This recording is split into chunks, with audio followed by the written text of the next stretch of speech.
Hello प्रिय विद्यार्थियों, good morning. आज हम शासन के प्रमुख प्रकारों के बारे में बातचीत करेंगे कि शासन के कौन कौन से प्रकार होते हैं और उनमें से हम एक शासन के प्रकार के बारे में बातचीत करेंगे। शासन के प्रकार एक होता है एकात्मक एवं संघात्मक, एक होता है संसदीय एवं अध्यक्षात्मक। इस प्रकार से ये जो रूप होते हैं, एग्जाम में कई बार इसके ऊपर प्रश्न आता है, छोटा क्वेश्चन आता है कि शासन के कोई दो प्रकारों के बारे में, शासन के कोई दो रूपों के बारे में बताइए। तो आपको एग्जाम में लिखना है एकात्मक एवं संघात्मक शासन और अध्यक्षात्मक एवं संसदीय शासन। तो आज के इस YouTube वीडियो में हम लोग एकात्मक शासन के बारे में बातचीत करेंगे कि एकात्मक जो शासन व्यवस्था है, एकात्मक शासन व्यवस्था में क्या पाया जाता है, एकात्मक शासन व्यवस्था में किस प्रकार की जो व्यवस्था है वो पाई जाती है, इसके प्रमुख लक्षण क्या है, इसके बारे में बातचीत करेंगे। एकात्मक शासन वो होता है जिसके अंतर्गत संविधान के द्वारा शासन की संपूर्ण शक्ति केंद्र सरकार में निहित होती है और स्थानीय सरकारों की शक्ति केंद्र द्वारा प्रेषित की जाती है। विद्यार्थी ध्यान दें, एकात्मक शासन व्यवस्था की जहाँ बात करते हैं, इसका जो बेस्ट मॉडल के रूप में अगर हम बातचीत करें तो ब्रिटेन की जो शासन व्यवस्था है, हालांकि वहाँ पे संसदीय शासन व्यवस्था का एक प्रारूप देखने को मिलता है, लेकिन वहाँ की जो शासन का जो मूल ढांचा है वो एकात्मक शासन के रूप में एक इंगित होता है।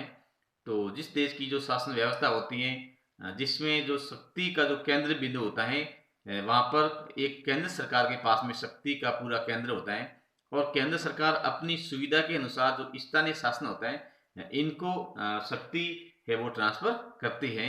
यानी कि इस प्रकार की शासन व्यवस्था है जिसमें संविधान के द्वारा ही संपूर्ण शासन की जो शक्ति होती है वो केंद्र सरकार में निहित होती है और स्थानीय सरकार को केवल केंद्र द्वारा, केंद्र सरकार अपनी सुविधा के लिए स्थानीय सरकारों को कुछ सुविधाएं प्रदान करते हैं या कुछ पावर्स होते हैं वो ट्रांसफर करते हैं। इस प्रकार की जो शासन व्यवस्था होती है उसे हम एकात्मक शासन व्यवस्था के नाम से जाना जाता है। इस संबंध में कुछ जो लेखक है जिन्होंने इसके बारे में जो बताया है या परिभाषित करने का जो प्रयास किया है, डायसी महोदय के अनुसार देखेंगे, डायसी ने जो परिभाषित किया था, डायसी ने कहा कि एक केंद्रीय शक्ति के द्वारा सर्वोच्च सत्ता का प्रयोग किया जाना ही एकात्मक शासन है।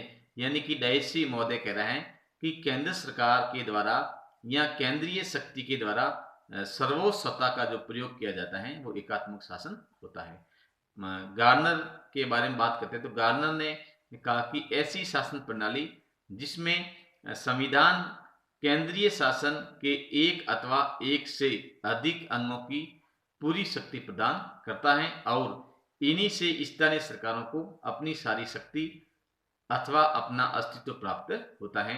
तो इस प्रकार से विद्यार्थी आप लोग जान गए होंगे कि एकात्मक शासन व्यवस्था किस प्रकार की होती है। यानी कि देश की जो शासन व्यवस्था होती है उसमें तमाम प्रकार की जो पावर्स होते हैं, जो शक्ति होती है, वो शक्ति एक ही शासन के अंग या एक ही केंद्र सरकार के अधीन पाई जाती हैं। अर्थात व्यवहार में शासन की समस्त शक्तियां केंद्र सरकार के पास होती हैं। उदाहरण के बारे में बातचीत करते हैं, England, Japan, Norway, Sweden, Belgium, Holland, France, Italy इत्यादि राज्यों में एकात्मक शासन व्यवस्था की कुछ उदाहरण देखने को मिलते हैं। अब हम बात करते हैं कि एकात्मक शासन व्यवस्था की प्रमुख विशेषताएं क्या क्या होती हैं। तो पहली विशेषता ये होती है कि संविधान द्वारा शक्ति का विभाजन नहीं, यानी कि संविधान के द्वारा शक्ति का वहां पर विभाजन नहीं होता है। संपूर्ण शक्ति होती है, वो संपूर्ण शक्ति, शासन की संपूर्ण शक्ति केंद्र सरकार के पास होती है। केंद्र सरकार के द्वारा ही स्थानीय सरकारों को शक्ति ट्रांसफर की जाती है, लेकिन संविधान में इस प्रकार का कोई उल्लेख नहीं होता है। दूसरी विशेषता यह है कि स्थानीय सरकारों की केंद्र पर निर्भरता, यानी कि जो स्थानीय जो गवर्नमेंट होती है, जो लोकल गवर्नमेंट होती है, वो लोकल गवर्नमेंट केंद्र सरकार के ऊपर निर्भर रहती हैं। तीसरी इसकी जो विशेषता आती है वो होती है एकल नागरिकता, तो इसमें एक ही प्रकार की जो नागरिकता पाई जाती है। फिर भी ये आवश्यक नहीं है कि एकात्मक शासन व्यवस्था वाले राज्यों में इस प्रकार की व्यवस्था हो। उसके बाद हम बातचीत करते हैं कि एकात्मक जो शासन व्यवस्था होती है, उस एकात्मक शासन व्यवस्था के प्रमुख गुण क्या हैं। कई बार एग्जाम में आपकी जो लघुत्तरात्मक प्रश्न आता है, 7 अंक का जो प्रश्न आता है, उसमें इस टाइप का जो प्रश्न पूछा जाता है कि एकात्मक शासन व्यवस्था की प्रमुख विशेषताओं का वर्णन कीजिए। तो उसमें आप लोग विद्यार्थी लिखोगे, इस टाइप का अगर एग्जाम में प्रश्न आता है तो आप लोग जो विशेषताएं लिखोगे, तो पहली विशेषता ये है कि एकात्मक शासन व्यवस्था में निम्नलिखित विशेषताओं का उल्लेख किया जाता है या निम्न विशेषताएं पाई जाती हैं। पहली विशेषता जैसे हम बात करते हैं कि संविधान द्वारा शक्तियों का विभाजन नहीं होता है। ये हम पहले से इसके बारे में बातचीत की थी। अब हम इसके गुणों के जो बारे में बातचीत करते हैं कि इसमें प्रमुख रूप से कौन कौन से जो गुण पाए जाते हैं। तो प्रशासन में एकता, यानी कि संपूर्ण शक्ति एक ही केंद्र सरकार के अधीन रहने के कारण जो प्रशासन होता है, उस प्रशासन में एक रूपता पाई जाती है। दूसरी बात है प्रशासनिक शक्ति संपन्न सत्ता, यानी कि संपूर्ण जो देश की शक्ति होती है वो केंद्र सरकार के अधीन रहती है। तो ऐसी स्थिति में जो प्रशासनिक जो शक्ति होती है वो शक्ति संपन्नता पाई जाती है। इसमें शक्तियों का जो विभाजन है वो विभाजन नहीं होता है। तीसरी जो बात करते हैं संकट के लिए उपयुक्त, यानी कि एकात्मक शासन व्यवस्था होती है, उस एकात्मक शासन व्यवस्था का सबसे महत्वपूर्ण गुण ये है कि अगर देश में कोई संकट की स्थिति पैदा हो जाती है, देश में इस प्रकार के हालात पैदा हो जाते हैं, तो ऐसी स्थिति में जैसे युद्ध छिड़ गया हो या आर्थिक संकट आ गया हो देश में, या अन्य प्रकार की कोई असाधारण परिस्थितियां देश के समक्ष खड़ी हो गई हो, तो ऐसी स्थिति में वो एकात्मक शासन व्यवस्था होगी, वो उस स्थिति में निर्णय लेने के लिए या शीघ्र निर्णय लेने के लिए एक महत्वपूर्ण भूमिका निभाती है। इसलिए संकट काल के लिए ये व्यवस्था उपयुक्त मानी जाती है।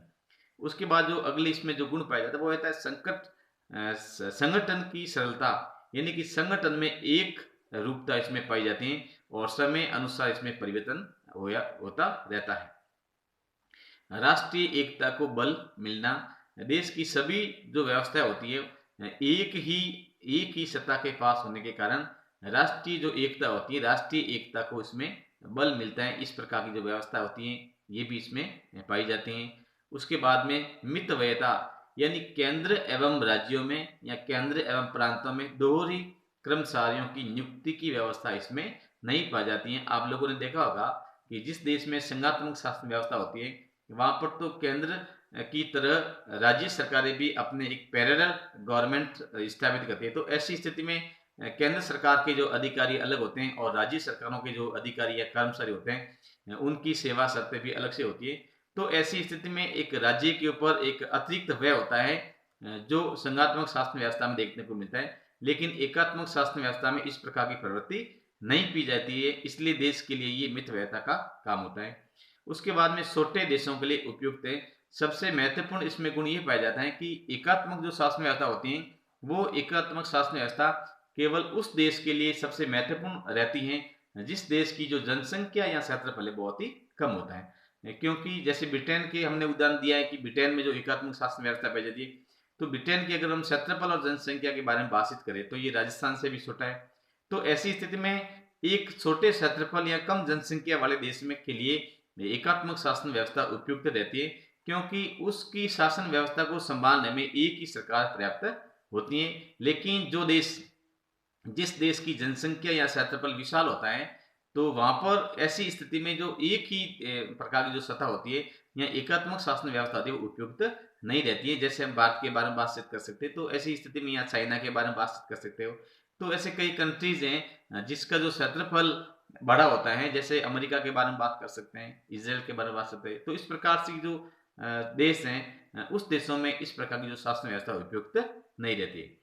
अब हम बात करते हैं कि जो एकात्मक शासन व्यवस्था होती है उसमें प्रमुख कौन कौन से दो दोष पाए जाते हैं। अभी हमने बात की है कि एकात्मक शासन व्यवस्था में कौन कौन से जो गुण पाए जाते हैं, लेकिन अभी हम बात करते हैं कि उसके साथ साथ में इसमें कौन से डीमेरिट हैं उसके बारे में बातचीत करते हैं। तो पहला तो इसमें दोष ये पाया जाता है कि केंद्र सरकार के निरंकुश होने का भय रहता है। अगर देश में एक ही प्रकार की शासन व्यवस्था होगी या एक ही